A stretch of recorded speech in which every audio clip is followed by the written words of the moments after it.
kurejea kwako. Mungu amekuwa mtangulizi wako, hata nami vile vile Bwana amenilinda wakati ambapo nimekuwa nikisafiri hapa na pale, na hata katika weekend Mungu amekuwa pamoja nami. Na siku ya leo nafurahia kwa sababu Mungu ametupa nafasi tuweze kuwa hapa tusikize neno lake. Nataka kushukuru Mungu maana Mungu amekuwa pamoja nanyi, na wakati wote ambapo kumekuwa na lanchawa mahali hapa kutoka Jumatatu hadi Ijumaa, Mungu hajakosa kutunenea, Mungu hajakosa kutushauri na kutuelekeza. Kwa hiyo majina yangu ni Pastor David Wanjala. Nataka kuchukua hii nafasi kukukaribisha mahali popote ulipo. Niombe kisha niweze kuingia katika neno la Mungu. Mwenyezi Mungu, katika jina la Yesu Kristo, Baba, umeinuliwa siku ya leo katika kiti chako cha enzi. Wewe Baba unatawala juu ya mamlaka yote na juu ya falme zote. Unatawala juu ya enzi zote na juu ya ukuu wote. Tunakuja kwako tukinyenyekea, tukikukabidhi maisha yetu kwa imani ya kwamba Mungu wetu utaweza hata kututembelea kupitia katika neno lako ambalo nataka kulinena mahali hapa. Baba yangu na Mungu wangu, ninaomba utupe mbingu iliyo wazi, uweze kupomoa kila michengo na hata kila misingi ambayo ibilisi amehusika kwayo kujenga ukuta katikati yetu na wewe, na ukatupe mpenyo ili ya kwamba Bwana tukaweze kuonekana mbele yako na kuondoka katika nguvu moja hadi nguvu nyingine. Napoenda kunena hili neno, najua ya kwamba ni neno ambalo milele umelituliza mbinguni, na siku ya leo Bwana unaturuhusu tukaweze kuligawa. Wacha mioyo zetu, Mungu wa Israeli, zikaweze kuwa tayari. Uandae mawazo ya kila mmoja, uandae nia ya kila mmoja, ya kwamba ninapoenda kulisoma hili neno linaenda kutengeneza mapito katika maisha ya kila mmoja wetu. Wagonjwa unaenda kuwaponya na kuwaweka huru, wenye wametatizika kwa ajili ya vifungo za giza, Baba yangu na Mungu wangu, unaenda kuzifungua, kwa sababu ulimtuma Yesu Kristo akaja ili aweze kuweka mateka huru. Na leo ninanena uhuru katika jina la Yesu Kristo. Naomba ya kwamba Mungu utaweza kuleta utulivu katika maisha ya watu wako Jehova. Challenges zote ambazo wanazipitia, machangamoto mengi ambayo imesimama ikiwa ni tisho mbele zao, wewe Mungu utazishusha katika jina la Yesu. Asante Bwana kwa neno ambalo naenda kulisoma, vile utatusaidia tukaweze kulielewa na tukaweze kulipokea liwe msaada katika maisha yetu. Tutakushukuru na tutakuinua Jehova.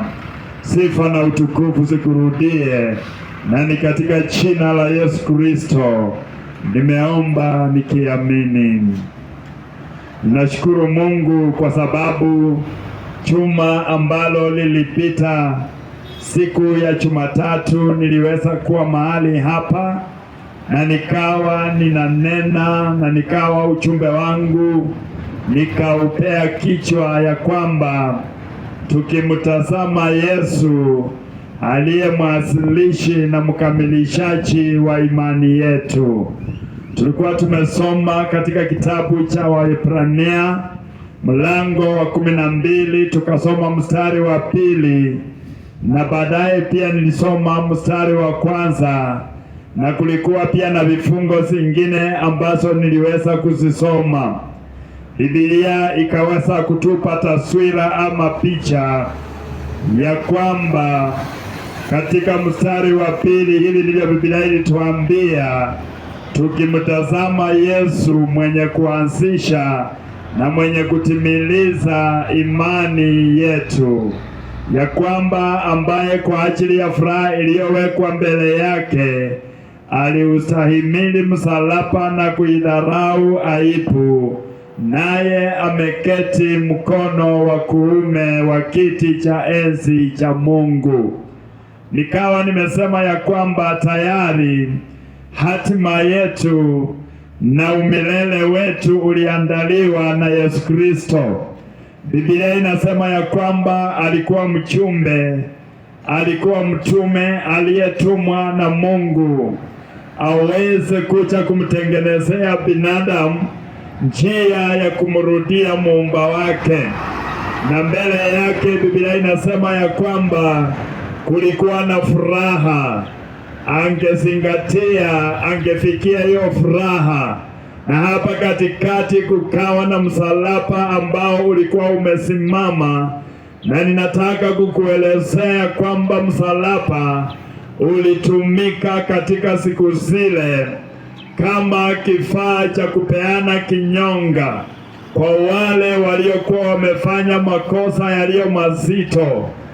Ilikuwa msalaba unatundikwa pale, unauawa, kwamba wewe umetenda kile ambacho wanaita capital offense. Umefanya makosa makubwa kiwango ya kwamba ni lazima unyongwe. Kwa hiyo msalaba uliwekwa pale mbele ya Yesu Kristo ili ya kwamba yeye akaweze kunyongwa, ili hali hakukuwa amefanya kosa lolote. Na baada ya kunyongwa, aibu ndio ilikuwa inaelezea yule aliyekuwa mhusika katika hali kama hiyo. Kwa hiyo Biblia inasema ya kwamba msalaba ukasimama mbele ya Yesu Kristo, na pia aibu ikachinua mbele yake, lakini yeye akaamua kustahimili ule msalaba, na yeye akaipusilia mbali ile aibu ambayo ilisimama. Nikasema ya kwamba kwa hiyo hali akaweza kututengenezea njia ambayo sisi tunaposafiri kwa hiyo njia tuko na uhakika na tuko na ujasiri na ushujaa ya kwamba kwa sababu mtangulizi wetu alishinda, na sisi vile tukiweza kuweka umakinifu wetu kwake, bila shaka tutaweza kushinda. Ndio siku ya leo nataka kukunenea wewe, na vile nataka kujinenea, na ninataka kunenea kila mtu ambaye Mungu amekupa masikio, na siku ya leo unaweza kunisikia. Tunaenda kusoma ya pengine vitabu viwili, na nitaweza kuchumulisha huo ujumbe kwa pamoja. Nataka tuanze kusoma kitabu kimoja hapa ambacho kinaitwa Wakorintho wa kwanza. Nataka tusome mlango ni wa 9. Tunaenda kusoma mstari wa 24. Kisha nikishakisoma nitaweza kupeana maelezo ya haya maandiko. Biblia inasema, nitasoma kwa Kiswahili, na ninajua ya kwamba wewe ambaye unanisikiliza siku ya leo utapokea haya mashauri ya Bwana, ya kwamba je, hamjui ya kuwa wale washindanao kwa kupiga mbio hupiga mbio wote, lakini apokeaye tuzo ni mmoja. Pigeni mbio namna hiyo ili mupate. Nitarudia. Je, hamjui ya kuwa wale washindanao kwa kupiga mbio hupiga mbio wote, lakini apokeaye tuzo ni mmoja. Pigeni mbio namna hiyo ili mupate. Ninashukuru Mungu kwa sababu ninajua ya kwamba watu wengi wamekuwa wakifuatilia mchezo wa kandanda wa ulimwengu ambao ulikamilika jana. Mataifa mengi yalijitokeza na yakaenda kule kuonyesha umaarufu wao na umahiri na ujuzi vile vile, na wakaweza kufanya bidii yao, na hata waliokuwa wanawashabikia walikuwa wanapendekeza. Wengi walifanya betting na wakasema ya kwamba labda ni taifa fulani litashinda, lakini wakati mchezo ulipochezwa jana, Spain ikaibuka kuwa mshindi. Praise the name of the Lord. Ni kwa sababu huu ulikuwa ni mchezo uliokuwa unachezwa na mataifa mengi, na kwa njia moja kuna vile ambavyo wengine waliondolewa. Tangia siku ya kwanza ambayo huo mchezo ulipoanza, watu wengi walikuwa wanahusika. Ndio Biblia inatupea taswira, inatuambia hamjui ya kwamba kwenye mabishano ya mbio watu wengi huhusika pale.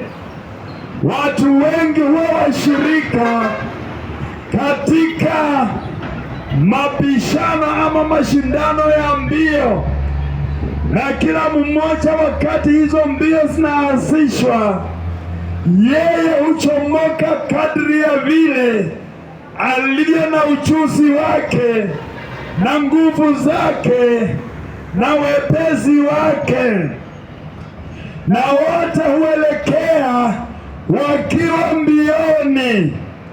Lakini Biblia inatuambia ya kwamba sio wote wanatuzwa.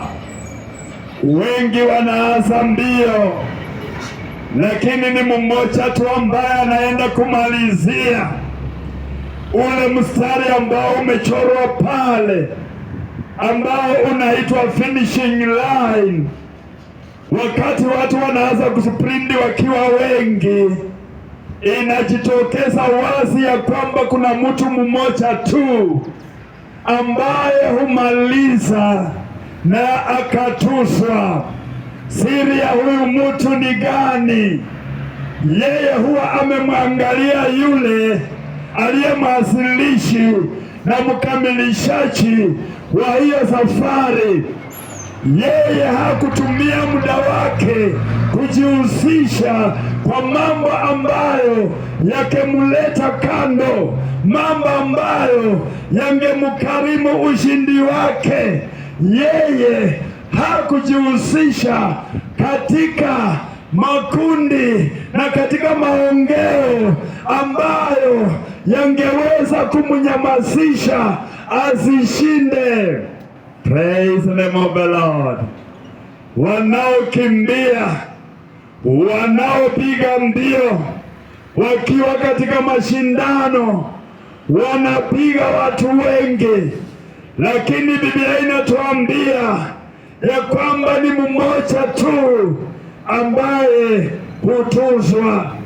Na tayari nimesema katika Waebrania 12 mstari wa 2 ya kwamba tukimtizama Yesu aliye mwanzilishi na mkamilishaji wa imani yetu, sisi tuko safarini na tumewekewa mbio, tumeandaliwa race ambayo Biblia inatupatia mashauri ili tuweze kushinda na tutuzwe. Ni lazima tutumie mbinu fulani. Haleluya! Maana mwandishi anasema pigeni mbio hivyo ili mutuzwe, pigeni mbio hivyo ili mupokee, pigeni mbio hivyo ili mukaweze pia kuketi pale yule mtangulizi wenu ameketi. Haleluya! Ndiyo maana nataka kukuelezea maisha ambayo unayaishi, mambo ambayo unayatenda, shughuli ambazo unahusika nazo unapoamka asubuhi na unaendelea kujitaabisha upate riziki ya maisha.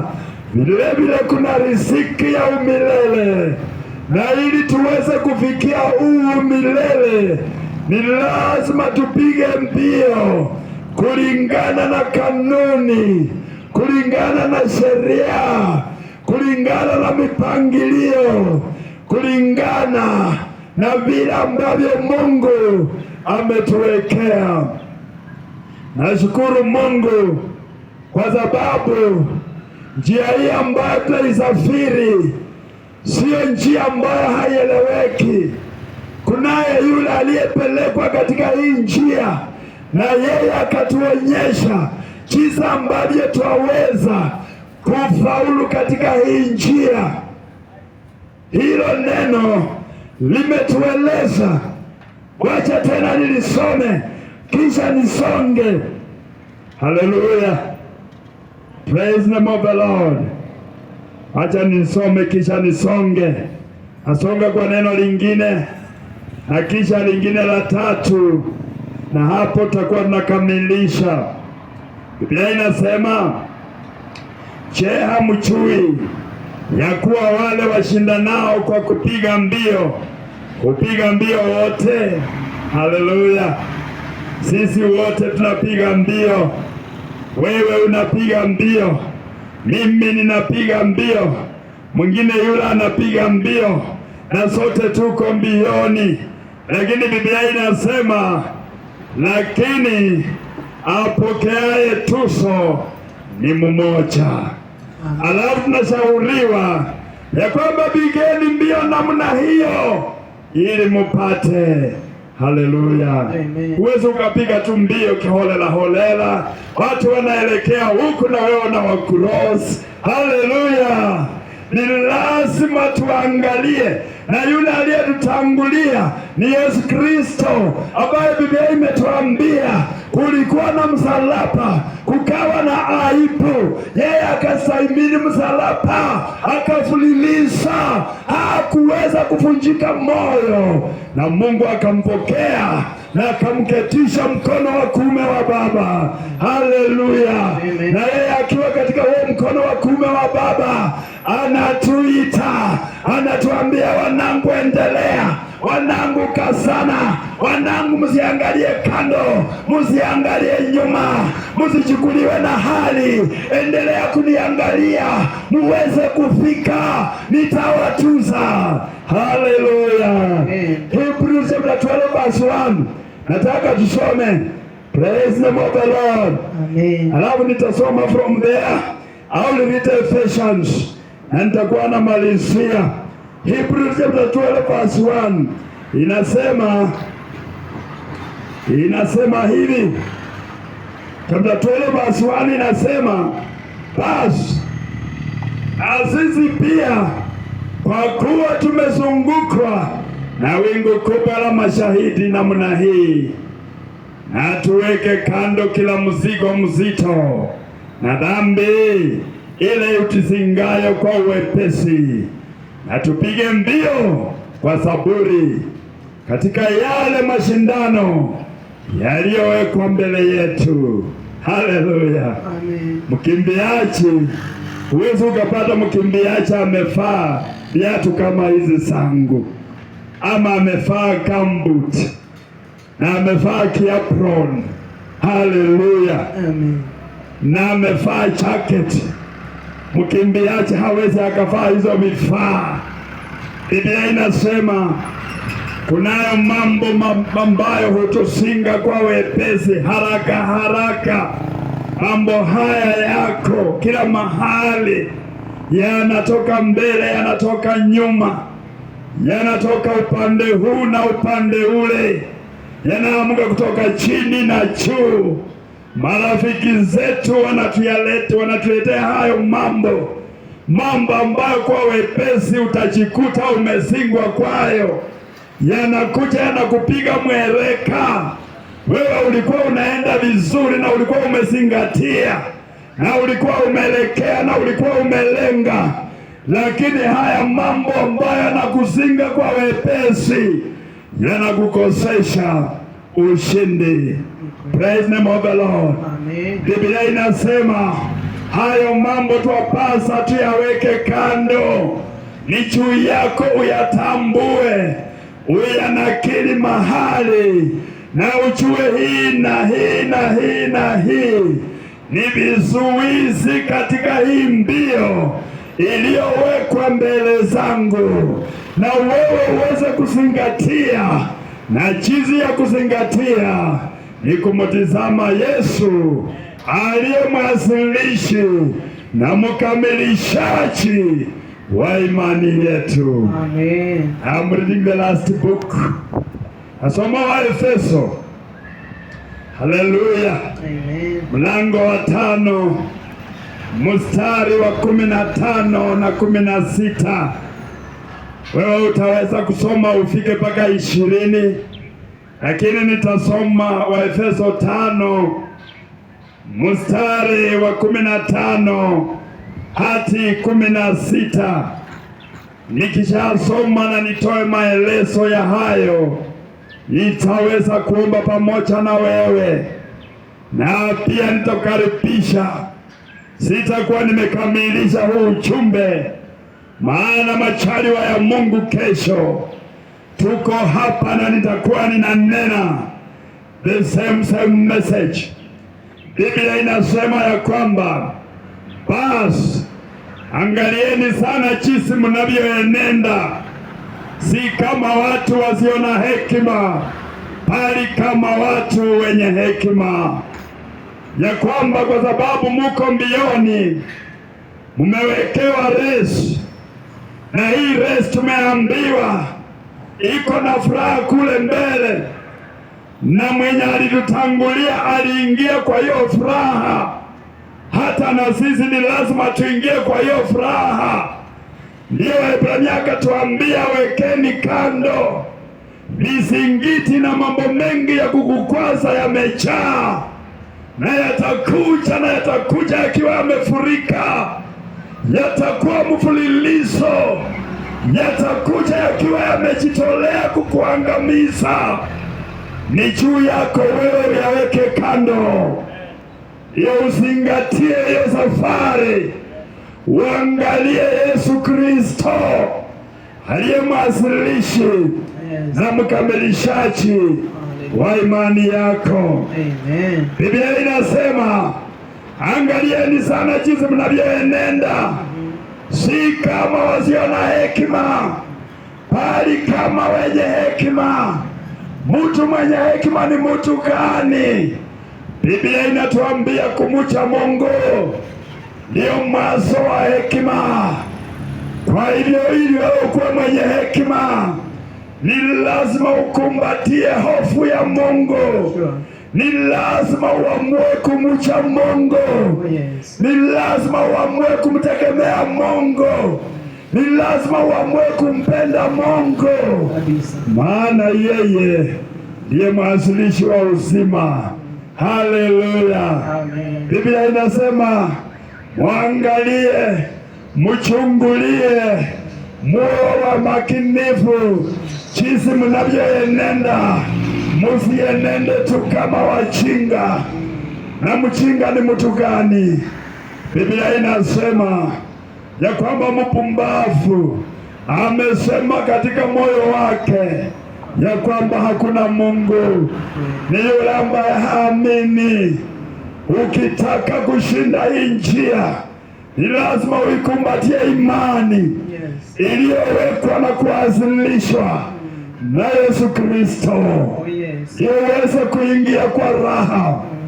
Mstari wa 16 unasema mkiukomboa wakati, kwa maana zamani hizi ni za uovu. Haleluya. Amen. Usipoukomboa, zamani hizi zitakupepa, zamani hizi zitakuchota. Utakuwa unaenda under the influence wa hizi zamani. Na ndio Biblia inasema angalieni, chunguzeni, wajibikeni, kateni kauli na mfanye uamuzi ya kwamba mnatembea kama watu walio na hekima. Na nimekwambia hekima ni kumcha Mungu.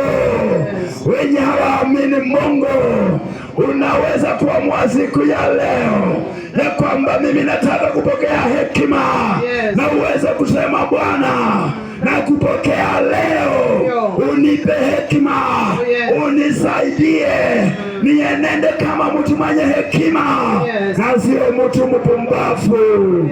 Haleluya, amen. Kuna mstari Biblia unasema waovu wote watarejea kuzimu, naam, na mataifa yote ambaye yanamsahau Mungu. Haleluya. Leo unaweza kumwambia Mungu ya kwamba nataka kutembea katika hekima. Maana hiyo hekima itakufikisha katika raha ambayo ishawekwa, na wewe utachushwa pamoja na Kristo Yesu aliyeketi kwenye mkono wa kuume wa Baba. Haleluya. Utakuwa mshindi, zaidi ya mshindi, na utashangilia, na utalindwa jina la Bwana, na utatukuza Jehova. Utasema Baba, nimepiga safari. Haleluya. Nataka kuomba. Praise the name of the Lord. Pahali popote ulipo, umesikia hilo neno. Haleluya. Welcome very much. Praise the Lord. Wow. Praise the Lord. Haleluya.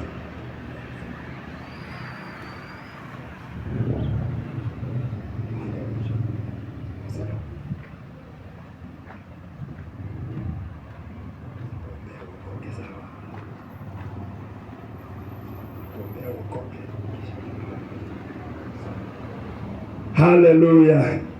Hapa kuna ndugu wetu, nataka waangalie pande hii. Kuna ndugu wetu hapa. Mchungaji, kuja handle hii maneno. Oh, unamjua?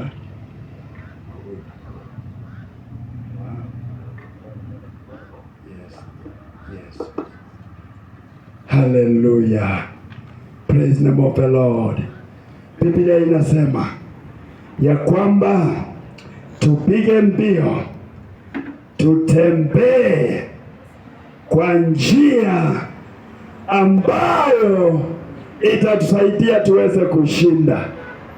Na nimesema ya kwamba wewe uko mbioni, uchue usichue, tayari kuna mbio imewekwa mbele yako, na wewe ni lazima uamue.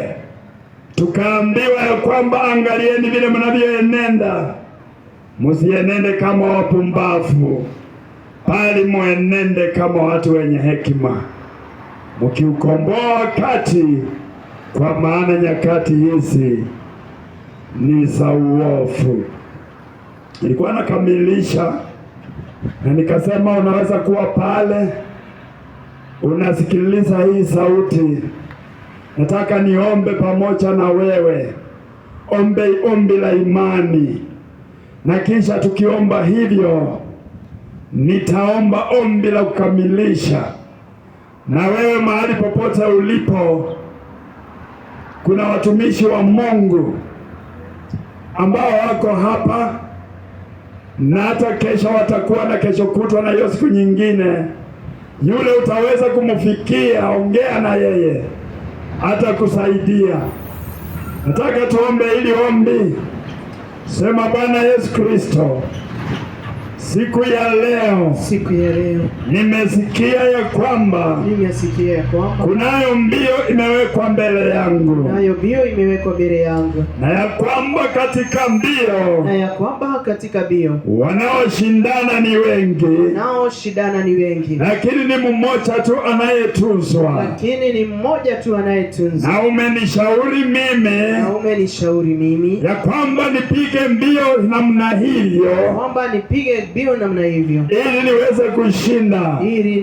Na nimejua hiyo namna ni kumwangalia Yesu aliye mwanzilishi na mkamilishaji wa imani yetu. Leo ninatubu dhambi zangu, leo ninajitenga na njia za giza, na ninakuja kwako, ninajisalimisha, uniokoe, unisamehe, ufute jina langu kutoka kitabu cha hukumu, na uandike katika kitabu cha uzima. Leo nakupokea kama Bwana na Mwokozi wa maisha yangu. Amen. Baba Mungu, katika jina la Yesu, nimenena neno lako mahali hapa, na watu wako wamelisikia. Neno lako nimelitawanya, ninakuomba ulifuatilie, ukaweze kulitimiliza. Kati ya vile watu wamelipokea Bwana, tutasikia ushuhuda, na tutakupa sifa na utukufu, na tutakuabudu wewe milele na milele. Katika jina la Yesu Kristo nimeomba nikiamini. Amen. Mungu awabariki. Amen. Awatende mema. Amen. Haleluya. Tunashukuru Mungu kwa sababu kuna ndugu wetu hapa Mungu amemleta, na nimesikia anasema amefika mwisho. Sasa ndio safari yake inaanza. Oh yes.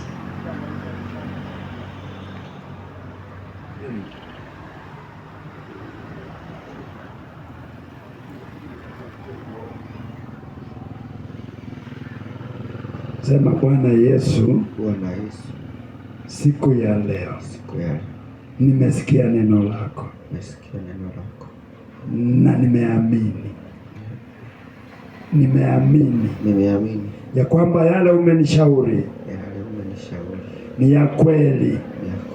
Maisha yangu yamefika mwisho, lakini leo ninakukabili haya maisha.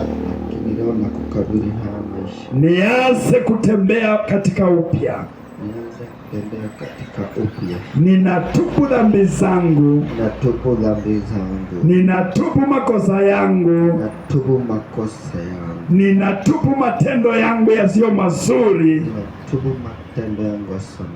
na ninakuomba Jehova, unisaidie nipate wokovu wako, na nienende kwa nuru yako.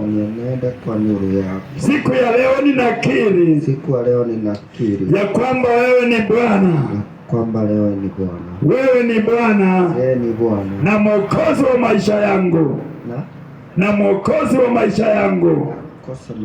Katika jina la Yesu nimeokoka na kuamini.